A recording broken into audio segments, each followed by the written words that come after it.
There's a huge variety of fish food for you to choose from to help better your fish's health.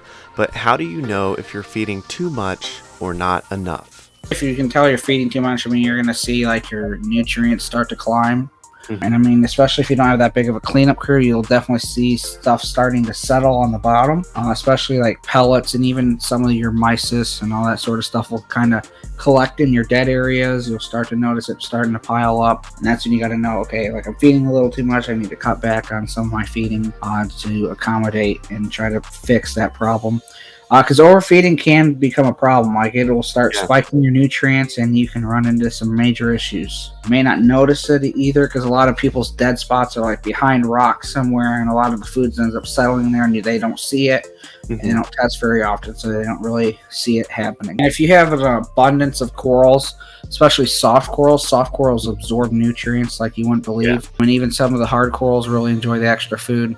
But you just got to be really careful. You got to keep in mind that what you feed, like it's got to come out pretty much. I mean, it's going to go through the cycle and it will turn into nitrates and your nitrates will slowly climb unless you have something to remove those nitrates like an algae scrubber, skimmers, I mean, all that sort of stuff that helps remove nutrients will help. So just keep that in mind. Your tank there's bio loads. I mean, there's a lot of factors that'll play into your nutrients climbing, especially if you're feeding a lot. And your size of your tank, you throw in a bunch of food in a small tank and you got a bunch of fish in a small tank, your nutrients will shoot up like crazy before you even know it. Yeah, and then on the flip side of that, if you're not feeding enough, I mean, it depends on the fish that you have because you can miss a day, 2 days, and fish are going to be fine. But once you start noticing like the fish with like a sunken concave belly, or they're really thin, maybe they're slowing down, they're getting lethargic, you're not feeding enough.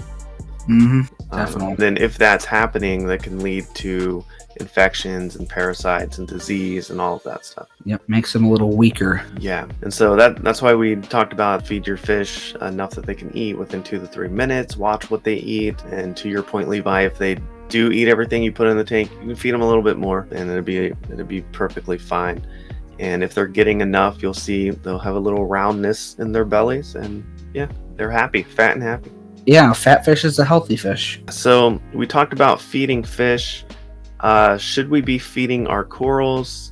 What advice do you have around feeding corals? Absolutely. I mean, even if it's not a non-photosynthetic coral, I mean, they still eat. I mean, what do you think they do in the wild all the time? They're eating. So, I mean, especially LPS corals. I love seeing LPS corals feed, and even SPS. I mean, feeding some SPS corals can bring out some crazy polyp extension that you might not even know is possible with your SPS. So just feed your corals. I love feeding corals. I feed my corals a lot, even the photosynthetic ones. I mean, it also helps keep them healthy and it makes a better coral overall in the long run. Yeah, and there's plenty of coral food out there as well. Corals is a lot of fun. Pumpkins, scolies, bubble corals, a lot of different LPS corals are really fun to feed because you can see them specifically consuming the food. Yeah, and a lot of like the meaty foods like the mysis shrimp that you're feeding your fish, your coral's going to grab that and snatch it up too.